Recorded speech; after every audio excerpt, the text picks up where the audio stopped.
Meus amados, eu os convido a abrir as Bíblias no livro de Jeremias, no capítulo 20.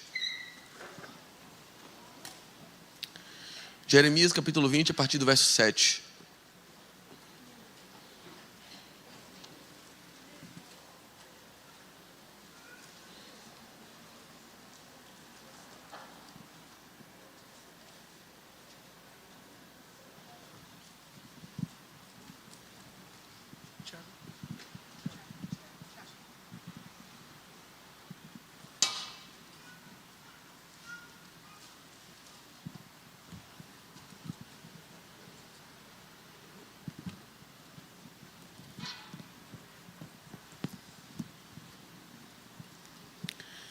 Jeremias, capítulo 20, verso 7. Diz assim: Senhor, tu me iludiste e eu fui enganado. Foste mais forte do que eu e prevaleceste. Sou ridicularizado o dia inteiro. Todos zombam de mim. Sempre que falo é para gritar que há violência e destruição. Por isso a palavra do Senhor trouxe-me insulto e censura o tempo todo. Mas se eu digo, não mencionarei, nem mais falarei o seu nome, é como se um fogo ardesse em meu coração. Um fogo dentro de mim. E eu estou exausto, tentando contê-lo. Eu já não posso mais. Essas são as palavras de um profeta. Um profeta. Jeremias, o profeta conhecido por suas lágrimas. O profeta conhecido pelas suas reclamações. O profeta que escreve um livro inteiro só de lamentações, o livro que conhecemos como Lamentações de Jeremias. A palavra de um profeta, a palavra de alguém chamado ao espírito de profecia, a palavra de alguém sobre quem repousava o Espírito de Deus, e de tempos em tempos era tomado de forma possante, a palavra de alguém que no meio de uma multidão que vira as costas para Deus e que não lhe dá ouvidos, tem o seu coração devotado a sentir o que está passando pelo coração de Deus.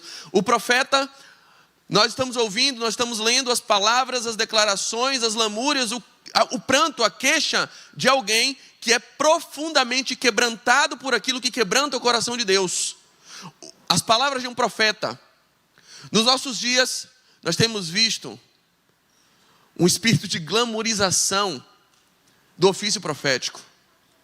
Nos nossos dias, nós parece que adotamos uma concepção bastante estranha do que é ser profeta. Você sabe o que é ser profeta? Você tem ideia do que é ser um profeta? Você tem ideia do significado bíblico do que é ser um profeta? Na Bíblia, quem eram os profetas? Na Bíblia, os profetas não eram pessoas que chegavam na igreja com os melhores carros. Claro, falando daquele tempo. Com o melhor jumento.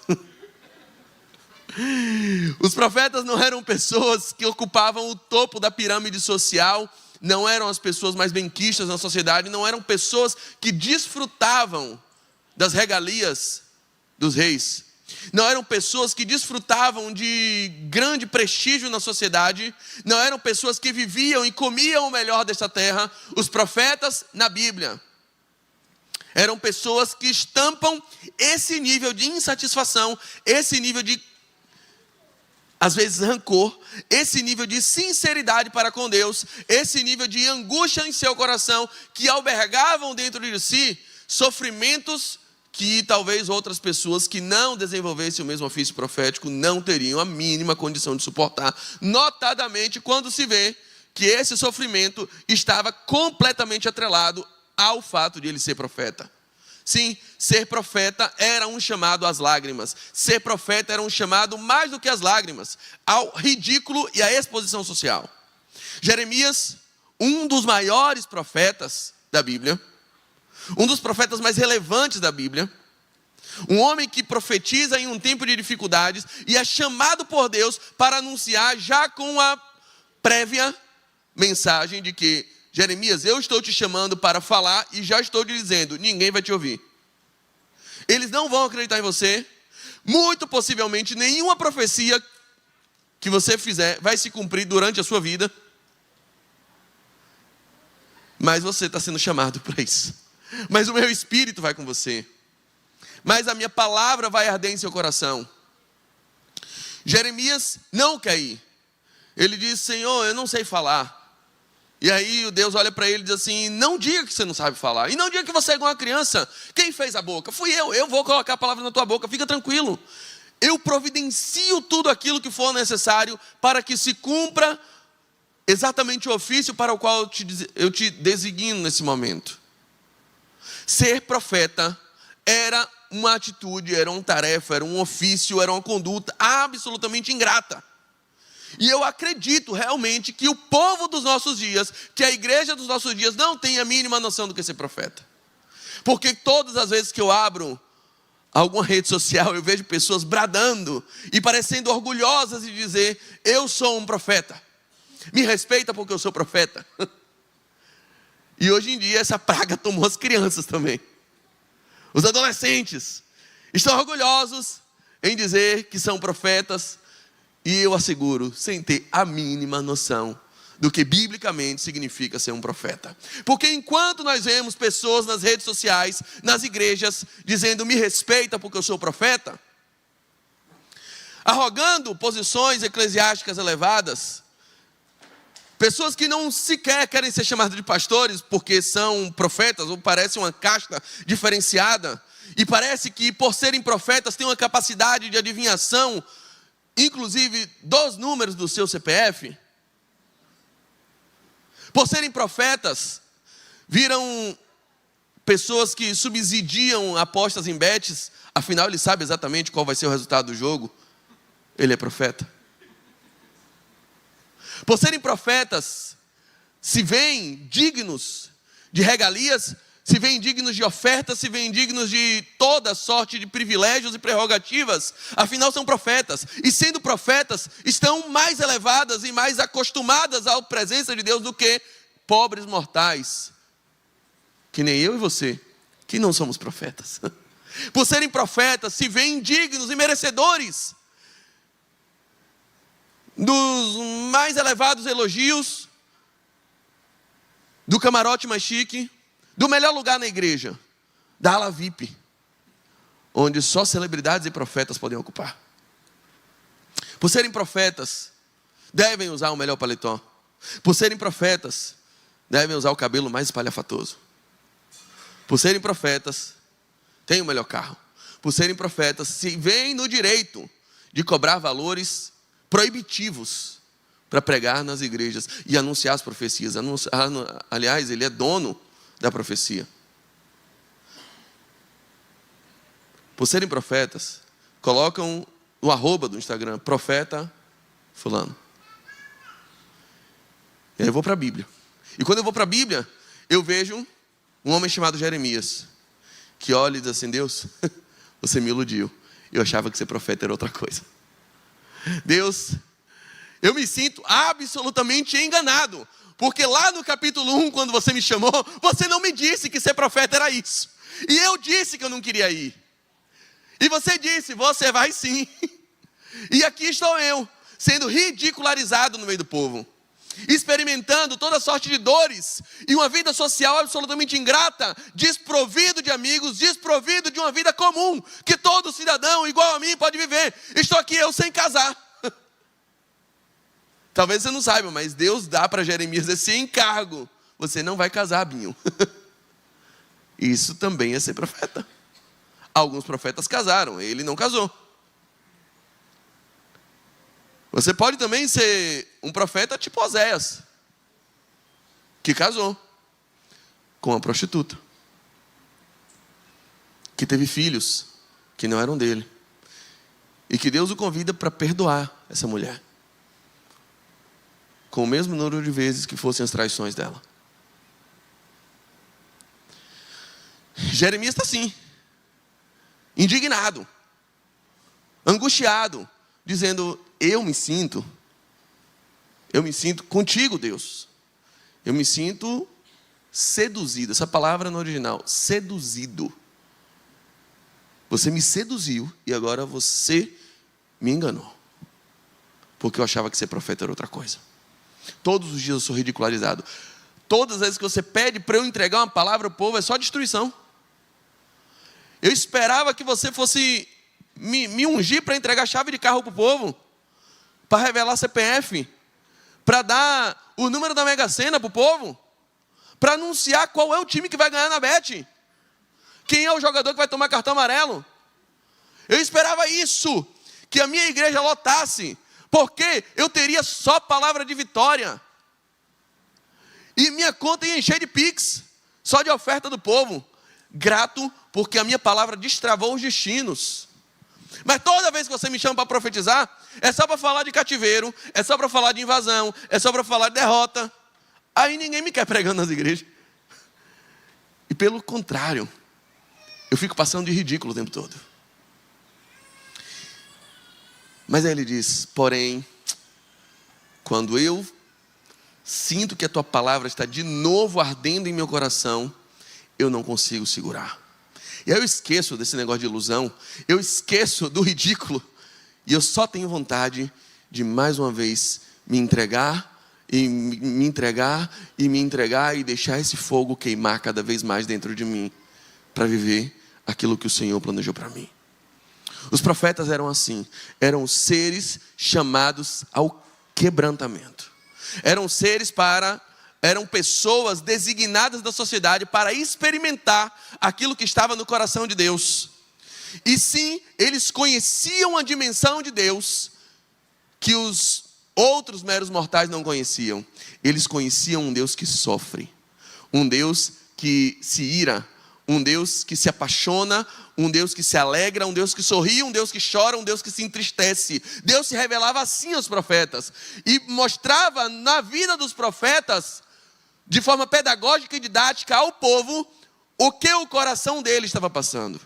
E aí a primeira coisa que eu digo para vocês é: profecia não é previsão do futuro. Aliás, se você olhar, por exemplo, o que diz em Deuteronômio 18, se você olhar, por exemplo, o que diz em Levítico 19, havia uma sentença de morte para os adivinhadores do futuro. Sabia disso? Deus abominava essas pessoas. Os adivinhadores eram tidos como prognosticadores. Essas pessoas deveriam ser expulsas do arraial, apedrejadas ou até sentenciadas à morte. Não era essa a atitude do profeta. O profeta não era chamado para prever o futuro. O profeta era chamado para expor o coração de Deus no plano da eternidade. Profecia não é revelação, não é previsão do futuro. Profecia é revelação do eterno para o tempo presente. Era o coração de Deus derramado sobre o povo. Era Deus enxergando a realidade e dizendo assim: vocês enxergam de um jeito, eu enxergo de outro. Como ele fazia o povo conhecer isso? Por meio dos seus profetas. Então os profetas, normalmente, era Deus dizendo assim, ó: como vocês são burros, eu vou desenhar. E aí, você vê Isaías tendo sua boca queimada com brasa. Você vê Ezequiel, isso Isaías capítulo 6, Ezequiel no capítulo 4, ele cozinhando pão, e Deus diz assim: você vai passar um ano comendo pão, mas não vai cozinhar na brasa, vai cozinhar nas fezes, para Israel ver como eles têm se contaminado com a comida de outras nações. A Jeremias, que é convidado para usar um cinto podre, e sair com um cinto podre, para dizer: esse cinto deveria se agarrar à sua cintura, assim como Israel deveria se agarrar a mim, mas ele não vai se agarrar porque ele apodreceu, assim como a moral de Israel apodreceu, e já não consegue se agarrar a mim.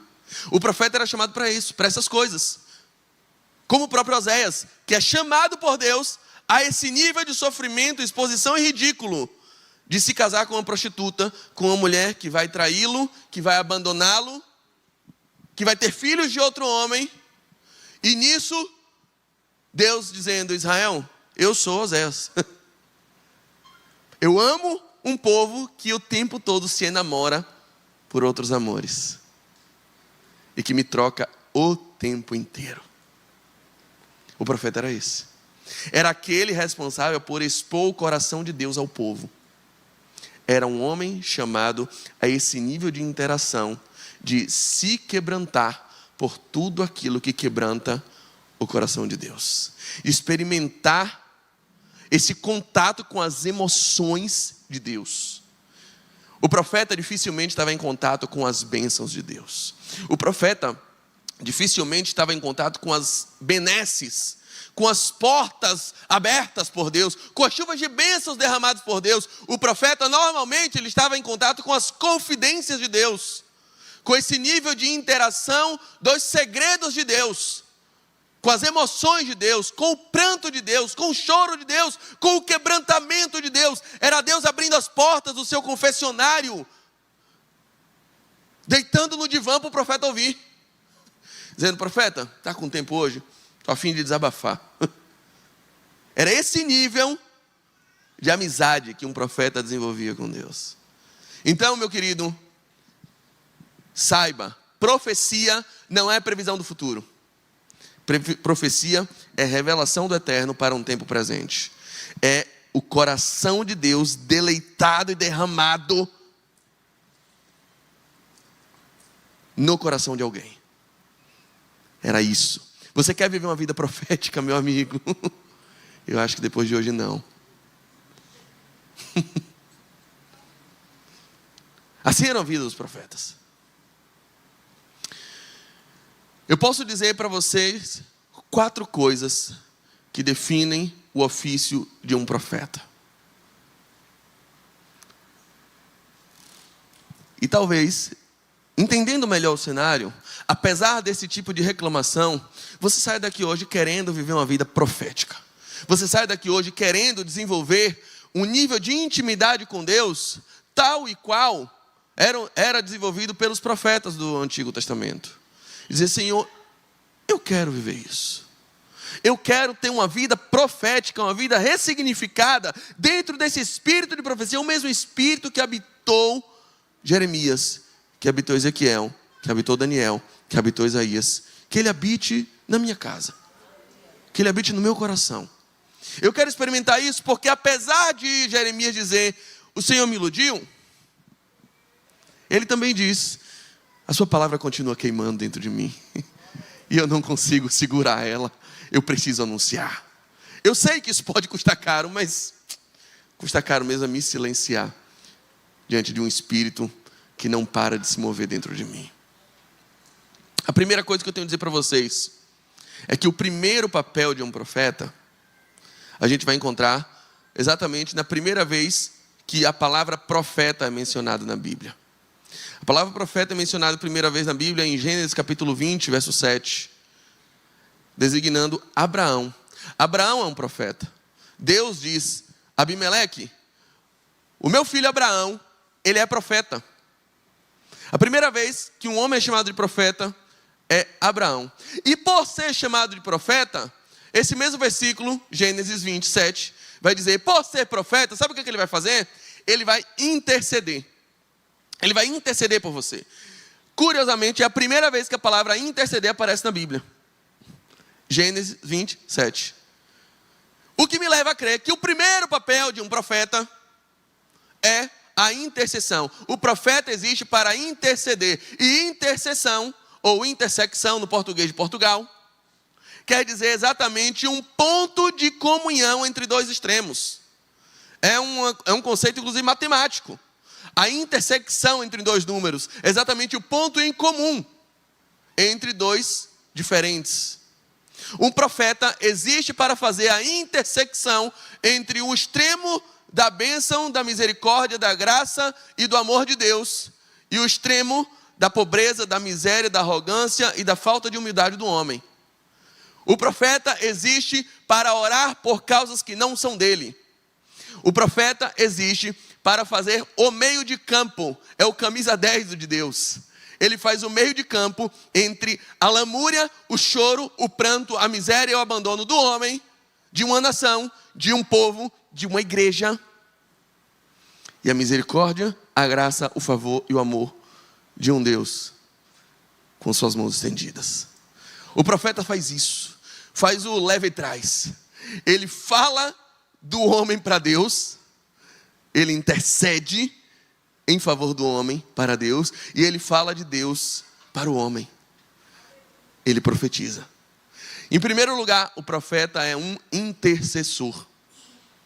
Se alguém está buscando um profeta aqui na igreja, eu lhe asseguro, não sou eu. Ali tem 2 profetisas prontas para orar por você. As intercessoras da igreja, elas estão muito mais próximas de um espírito de profecia do que eu. Pessoas chamadas à intercessão são pessoas chamadas a uma vida profética. O primeiro ofício de um profeta é estar nessa brecha, nesse local de intercessão, de comunhão entre a necessidade de um povo e a misericórdia de um Deus. Em segundo lugar, um profeta, ele é alguém que ele tem uma relação com Deus que está além das palavras. E sim, se você quiser uma vida profética, passe a desenvolver uma relação com Deus além das palavras. Não era apenas dizer, assim diz o Senhor. Muitas vezes era expressar gestos, atitudes que demonstravam exatamente a vontade de Deus para aquele povo. Assim como Eliseu dizendo assim, tire flecha aí, Vageoás. Assim como Isaías, que no capítulo 20 é escrito que ele passa alguns anos andando nu pela cidade para expressar a vontade de Deus acerca de alguma coisa. O profeta era esse. Era alguém que ia além das palavras com Deus, que muitas vezes entendia Deus no silêncio, que muitas vezes estava em oração, mas uma oração desprovida de um discurso, uma oração só regada por lágrimas. E eu lembro muito das palavras da Madre Teresa de Calcutá, que alguém certa vez lhe perguntou, Madre Teresa, quando você está orando, o que você fala com Deus? Assim, nada, eu só escuto. E o que Deus fala com você? Nada, Ele só escuta. Essa relação, esse nível de interação, que vai além das palavras, que vai além daquilo que é dito, e há muito dito no não dito, que a gente só desenvolve, só reconhece, quando tem um nível de intimidade bastante, a ponto de, sem que a pessoa diga nada, você sabe exatamente o que passa no coração dela. Aqueles casais que já acumulam dezenas de anos casados, que estão numa festa, e basta a mulher levantar uma sobrancelha, ele diz exatamente, está na hora da gente ir embora, senão eu apanho. Daqueles que se conhecem por um olhar, daqueles que se conhecem por uma tosse, daqueles que pelo tom da voz, você sabe exatamente o que ele sente. É esse nível de conhecimento, é esse nível de interação que um profeta tem. E eu lhe pergunto, sendo bem sincero, qual foi a última vez que você orou sem palavras? A última vez que você, sozinho, sem a ajuda de uma música, chorou aos pés do Senhor? Qual foi aquela oração que você fez, que você não sabia traduzir, mas você tinha a plena consciência de que Deus estava entendendo absolutamente tudo, o que a sua alma não conseguia dizer? O Espírito de profecia nos dá essa tranquilidade, como escrito em Romanos capítulo 8, de que até as orações que nós não sabemos fazer, esse Espírito faz por nós com gemidos inexprimíveis. Uma vida profética é uma vida de intimidade com Deus além das palavras.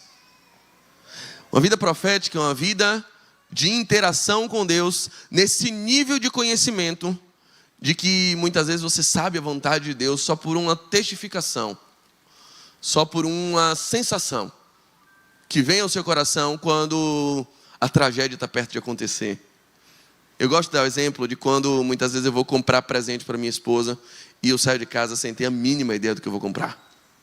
Eu entro na loja e a mulher diz assim, você está procurando alguma coisa? Eu digo, não sei, mas quando eu olhar eu vou saber. Sabe, você bater o olho e dizer, é isso que ela quer, é disso que ela gosta. A vida profética é a vida em que você não precisa ficar decorando o que pode e o que não pode. A vida profética é a vida onde você vai além e consegue discernir o que convém e o que não convém na sua relação com o Deus que você já conhece, além das palavras. Em segundo lugar, uma vida profética é uma vida que entende que cada acontecimento da sua vida, quando você está em aliança e quando você decide ser amigo de Deus, ela é nada mais, nada menos do que uma revelação do coração de Deus. E nisso, nós conseguimos ressignificar os episódios mais terríveis que passamos em nossa vida. Por quê? Um profeta, ele era chamado a um nível de sofrimento tal, que ele compreendia que não se tratava simplesmente do sadismo de Deus e da ausência da sua misericórdia. Não, era apenas Deus chamando ele para que ele se compadeça e manifestasse empatia pelo sentimento e pelo quebrantamento do próprio Deus. O que está acontecendo comigo? Nada. Eu só estou experimentando o que Deus experimenta. Eu só estou provando uma fagulha, uma migalha do que é o coração de Deus, olhando para a igreja de 2025. E aqui, desculpa, eu quero dizer para você que em situações excepcionalíssimas, muito excepcionais, Deus às vezes nos convida ao sofrimento. Deus imprime em nós, inflige em nós, sofrimentos pontuais, para nos ensinar, para nos dar certas pedagogias. Mas eu não quero dizer para você que todo o sofrimento experimentado na sua vida foi Deus que causou. Eu não quero dizer para você, e não quero usar com irresponsabilidade Romanos 8, de dizer que todas as coisas contribuem para o bem daqueles que amam a Deus, inclusive a sua traição, inclusive o abuso sexual sofrido na sua infância, inclusive a perda do seu ente querido. Eu não vou pregar com esse nível de irresponsabilidade e crueldade, porque não é isso que a Bíblia faz. Eu não quero dizer para você que aquele sofrimento foi Deus que causou, mas para um bem maior.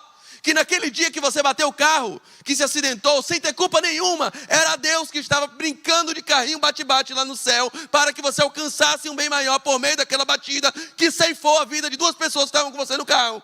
Eu não quero dizer isso, porque não é isso que eu creio que a Bíblia diz. Mas eu creio que apesar desse evento trágico que ocorreu por mau uso da sua e da liberdade de outras pessoas que estavam perto de você, que infelizmente você foi vítima de pessoas traiçoeiras que cruzaram o seu caminho, eu quero crer que apesar disso, que não foi Deus que causou, Deus pode pegar esse sofrimento e no meio dele fazer com que coisas aconteçam para que isso ganhe um novo significado e esse evento seja redimido em seu coração a ponto de aquele grande sofrimento ser convertido em um testemunho que vai impactar outras vidas que hoje estão passando pelo que você já passou. Nisso eu creio. Exemplo. Quem são as pessoas que normalmente começam centros de recuperação para ex-drogados ou para drogados? Normalmente, esses centros de recuperação são capitaneados por quem? Por pessoas que passaram pelo quê? Deus é especialista em transformar dor em testemunho. Vales, desertos, situações de extremo sofrimento, Deus é especialista em nos chamar para uma ressignificação e redenção dessas dores, a ponto de entendermos que mesmo aquela tragédia que não foi Deus que causou na sua vida, é um excelente chamado, uma excelente oportunidade para discernirmos o sentimento do coração de Deus e alargarmos os nossos ombros para entendermos dores que não entenderíamos se não tivéssemos passado pelo que passamos.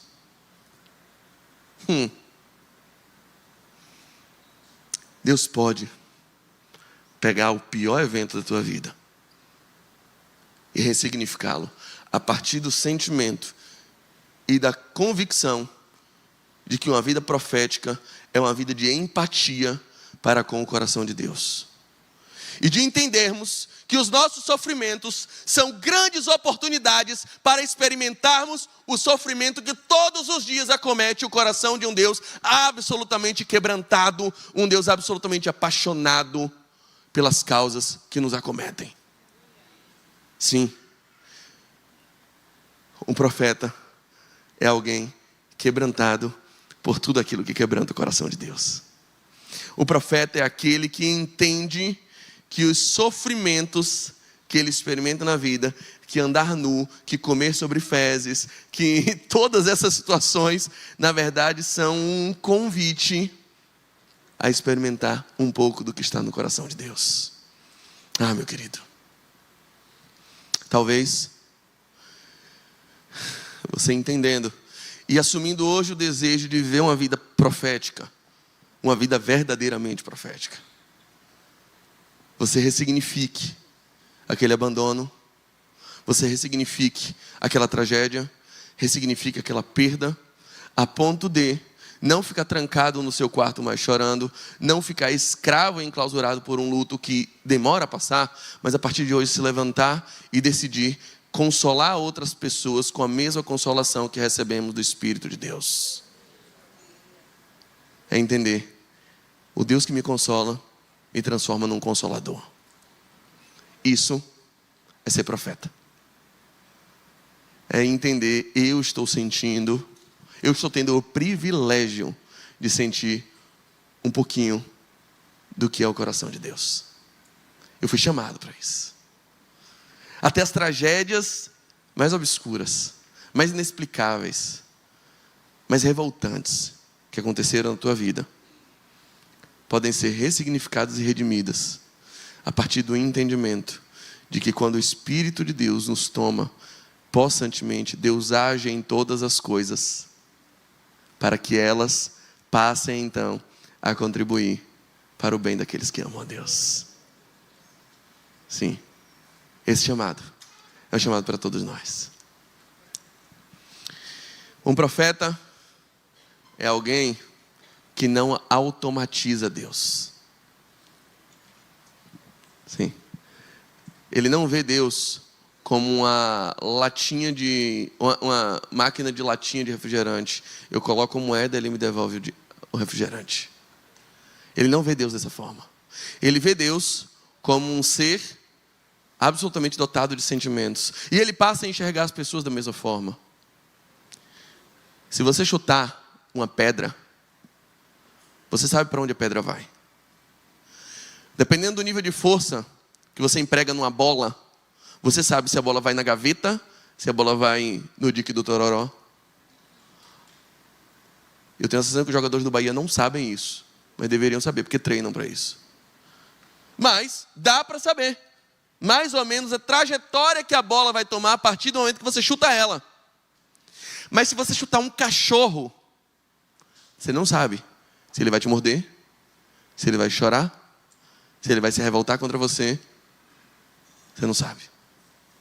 Se você toma um adereço que está preso numa boneca, num bebê reborn, você sabe exatamente que aquele negócio vem para sua mão e o bebê reborn não vai falar nada. Se você toma a chupeta de uma criança, você não sabe o tamanho do berreiro que você pode encontrar a partir disso. Todas as vezes que você falar com Deus, saiba que Ele também vai falar com você. Eu gosto muito de relembrar o dia que minha esposa olhou para mim, a gente recém-casado, e ela diz: não acredito que você vai vestir essa camisa. Essa camisa é horrorosa. Eu odeio essa camisa. Eu, sério? Ela sempre quis te dizer isso. Essa camisa é horrorosa. Você fica usando ela o tempo todo. Aí eu, puxa vida, eu achava ela tão bonita. Falando nisso, aquele seu vestido roxo é horroroso. Ele fica péssimo em você. Eu não sei porque você usa. Ela, sério? Ela falou assim, mas eu não lhe perguntei isso não. Eu disse, pois é, mas a partir do momento que você falou comigo, você me deu ousadia de falar para você também. Então cuidado, porque relacionamentos são assim. E com Deus não existe nada automatizado. Quando você for orar para Ele, quando você for conversar com Ele, esteja preparado para o que Ele vai dizer para você, para o que vem da parte dEle.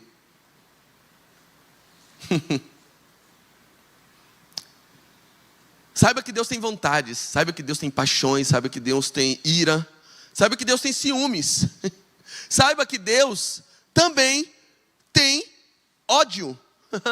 Salmo 5, Ele odeia todos que praticam iniquidade. Deus também odeia. Deus odeia certas... Aliás, antes de falar de Jesus para alguém, pergunte a Jesus se Ele quer realmente abençoar essa pessoa. Já parou para falar isso? Gente, ninguém está autorizado a falar de Jesus para uma pessoa sem antes falar dessa pessoa para Jesus. Pense em Ananias, Atos capítulo 9. É chamado para orar por Saulo de Tarso. E diz: Ananias, vai até a rua chamada direita, lá você vai encontrar um homem chamado Saulo, ele está orando. Vá lá e fale com ele. Não, não quero falar. Vai falar sim, tá bom. Fala o quê? Fale que ele vai sofrer. Vai sofrer pelo meu nome. Imagina se Ananias chega lá: Saulo, eu vim te dizer, eis que as portas e janelas do céu, eis que a vitória já está decretada sobre a sua vida, varão. Ele, no terceiro dia, que vitória é essa, meu irmão? Essa é a sua vitória da Bahia, né? Porque todo dia eu estou experimentando 8-0 aqui. Apedrejamento, naufrágio, tentativa de homicídio, a bênção que Paulo encontrou. Amigos virando as costas. Aí Jesus dizendo: não, rapaz, eu mandei você falar que ele ia sofrer pelo meu nome. Então, meu irmão, antes de falar de Jesus para alguém, fale dessa pessoa para Jesus. E queira ouvir de Jesus qual é o plano de Jesus para a vida dessa pessoa. O que Jesus planejou? Porque Jesus tem sentimentos, Jesus tem vontades. A vida com Jesus, a vida com Deus, ela não é automatizada. Ele não é a pedra que você chuta e sabe exatamente para onde vai. Com Deus não tem manha, não tem método, não tem tutorial. Eu não estou aqui para ensinar: se você fizer isso, você ganha aquilo. Sei lá, meu irmão. O que funciona para mim não funciona para você, não. Deus me pede coisas que jamais te pediria. Deus pede coisas a você que não pediria a ninguém mais. É assim. Deus tem relações pessoais com cada um de nós. Deus não nos trata de forma fordista. Deus não nos reproduz assim em atacado, não. A relação com Deus é uma relação próxima. É uma relação de sentimentos. E todo profeta é chamado a experimentar isso. Veja que os livros dos profetas, as profecias, a forma de Deus falar com cada profeta era bem diferente. Bem diferente um do outro. Samuel era doido para ver Deus. Ele só ouvia. Toda vez que ele queria ver, Deus dizia: Samuel, quieta. Deus não vê como vê o homem. Só escute. Mas você vai em Isaías capítulo 6, verso 1. No ano que morreu Uzias, eu vi o Senhor assentado no alto sublime trono. Quem sabe? Daniel tinha umas visões tudo doida. Jeremias tinha um comportamento todo doido. Imagina andar num cinto podre no meio da rua. Essa era a vida do profeta. Com cada um ele tinha uma forma diferente de falar. E eu não tenho dúvida que ele pode desenvolver uma forma única de falar só com você. De te chamar para um nível de quebrantamento, de um nível de intimidade que ninguém jamais experimentou igual. Que é só seu. Que não é maior, que não é menor, que é diferente do meu. É um chamado para você ressignificar sua vida inteira. E repensar todos os atos que aconteceram, bons e ruins. Dizendo: como é que isso aqui pode servir para manifestar mais empatia com aquilo que quebranta o coração de Deus. Meu amigo, a última coisa que eu queria falar para você é que um profeta é alguém sem pudores diante de Deus.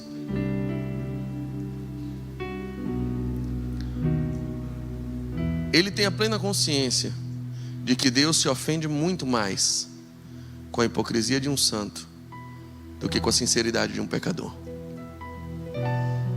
Ele fala.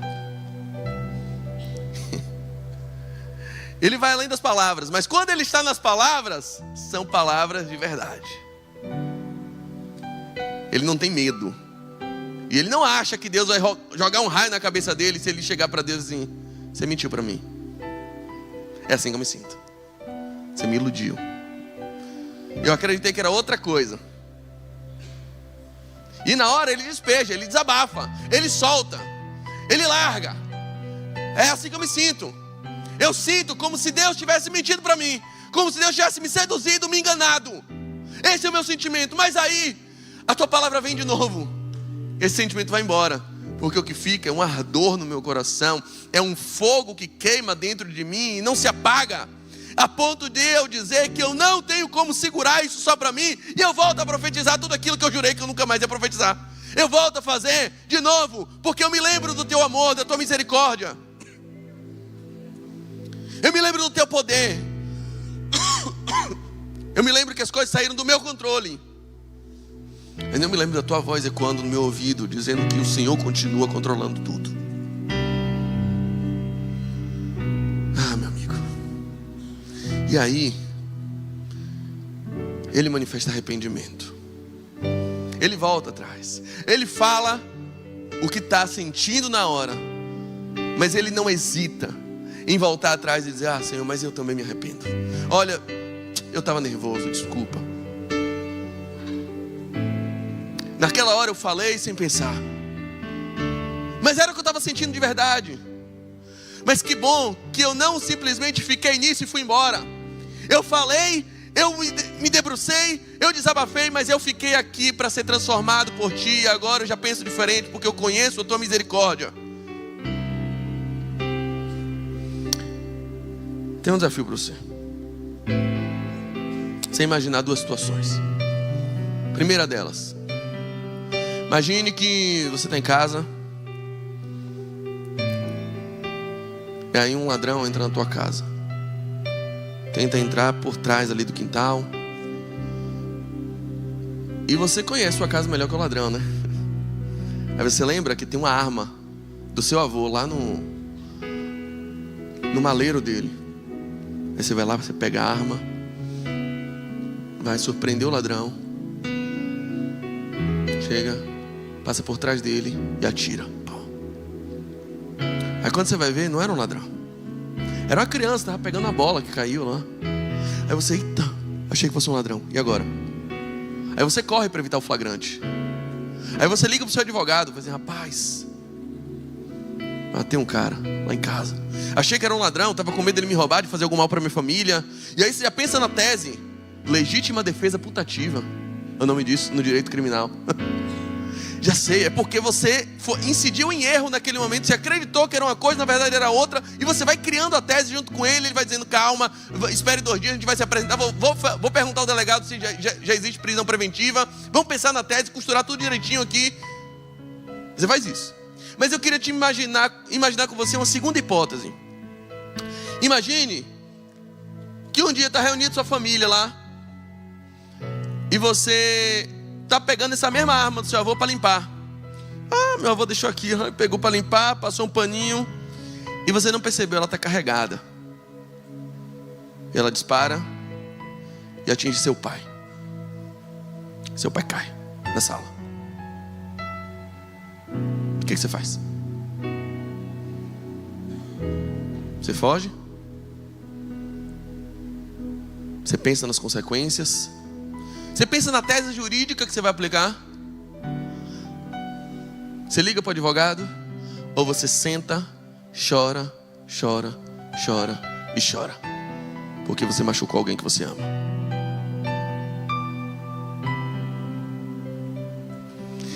Quero saber de você, como é o seu coração quando você peca? Você pensa em evitar o flagrante? Está preocupado em não deixar as pessoas descobrirem? Você pensa em salvar sua reputação? Ou você se quebranta, senta, chora e chora, porque você feriu o coração de alguém que você ama? A resposta a isso vai dizer: se você tem uma vida profética ou não. E se você quer ter uma vida profética ou não. Tem um louvor que eu já falei mal dele algumas vezes, já falei bem em outras. Tem semana que eu gosto, tem semana que eu não gosto. E é intrigante esse louvor. A nossa querida e amada irmã Fernanda Brum, há mais de 20 anos atrás, disse que um quebrantado coração move o coração de Deus. E às vezes eu penso, não gosto disso, porque para que eu vou mover o coração de Deus?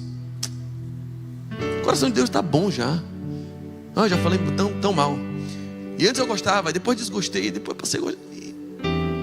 E essa semana, vocês estão com sorte, é a semana do gosto. Semana que vem pode mudar. Porque existe um aspecto relacional nisso, de entender que o coração de Deus, ele não é de pedra.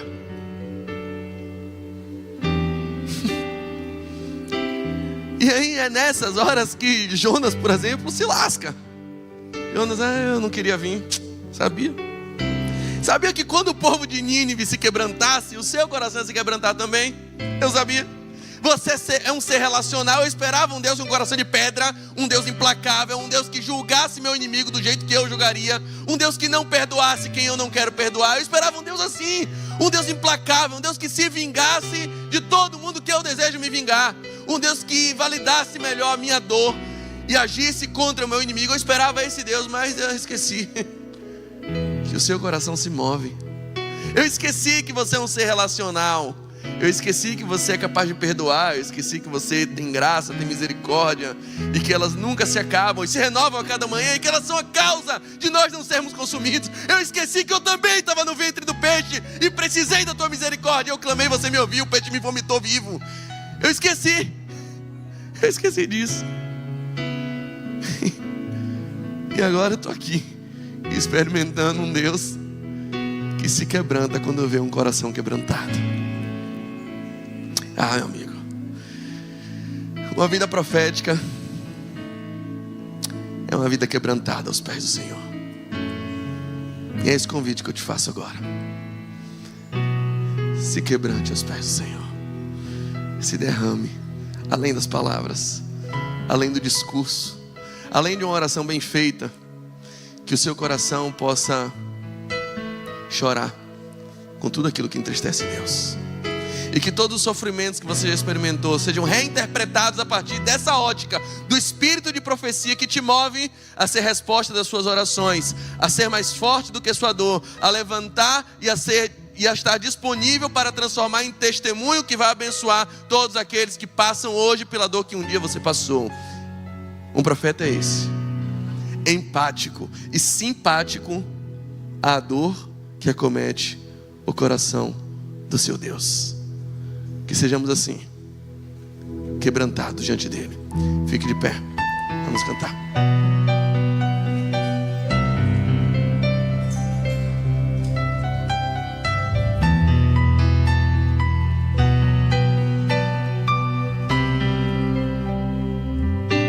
Todos juntos.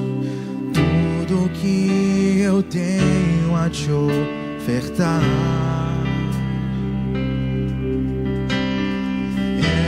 quebrantado coração. Eu queria ter muito mais, mas tudo que eu tenho é um quebrantado coração.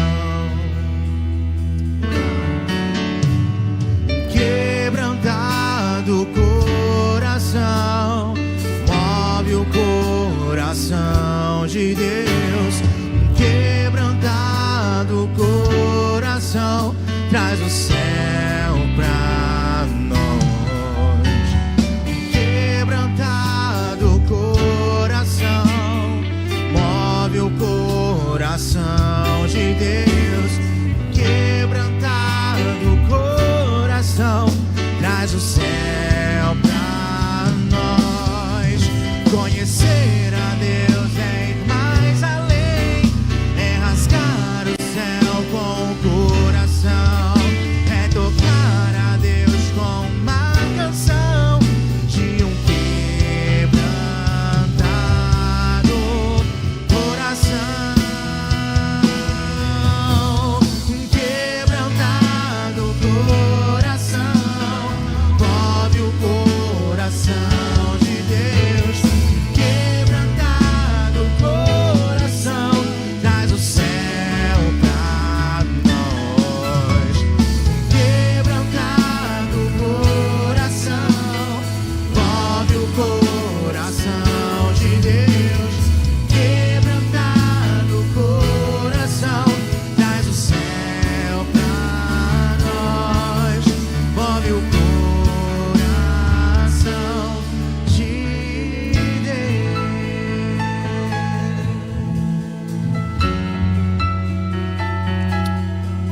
Um profeta normalmente é alguém que pensa em desistir.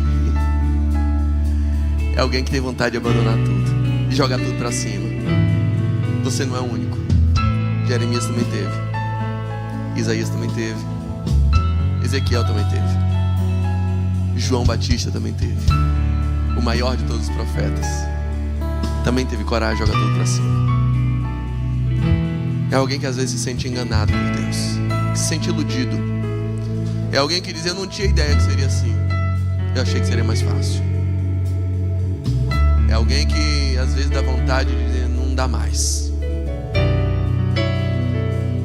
Mas se eu digo: eu não mencionarei, nem mais falarei seu nome, é como se um fogo ardesse em meu coração, um fogo dentro de mim, e eu estou exausto tentando contê-lo. Não dá mais. Que esse fogo arda no seu coração todos os dias, e que ele seja mais forte do que a vontade de desistir, e que os grilhões que te puxam, que te trazem de volta ao centro do espírito de profecia e da vontade dele para a tua vida, do propósito dele para a sua vida e para o seu testemunho, que ressignifica a sua dor, que transforma a sua relação com ele em uma relação mais humana, mais real, mais verdadeira, mais amorosa, mais afetuosa, menos automática, menos máquina, menos inteligência artificial. Que essa relação te traga para um nível de conhecimento que vai além das palavras, que toca o céu com o coração, com emoções, com sentimentos debruçados, derramados diante dele, com lágrimas que substituem palavras. E como nas palavras de John Bunyan, na oração é muito mais importante ter um coração sem palavras do que palavras sem um coração. Que esse espírito te atraia ao significado verdadeiro de uma vida profética, e que hoje você saia daqui com o seu coração verdadeiramente quebrantado com tudo aquilo que quebranta o coração de Deus. Deus, quebrantados em tua presença, nós apresentamos-nos aos teus pés e diante das tuas mãos, suplicando que a nossa vida profética seja uma vida com significado, que possamos reinterpretar a nossa vida à luz daquilo que queima no teu coração, e que esse fogo arda dentro de nós, a ponto de experimentarmos a plenitude do teu Espírito, seja no recebimento das bênçãos, ou seja em cada lágrima vertida, sabendo que nada mais nada menos estamos sendo empáticos àquilo que arde no coração de Deus. Que o nosso sofrimento tenha significado e ganhe valor, validação diante da tua presença. Essa é a nossa oração. Nos dá corações quebrantados e levanta-nos como vozes proféticas para Salvador, para a Bahia, para o Brasil, para o mundo. E em teu nome dizemos que o amor de Deus, que a graça de Cristo, que a comunhão do Espírito Santo, aquele que nos convida a uma vida profética, seja com todos aqueles que têm os seus corações quebrantados diante de Jesus Cristo, desde agora e até o céu. Amém e amém.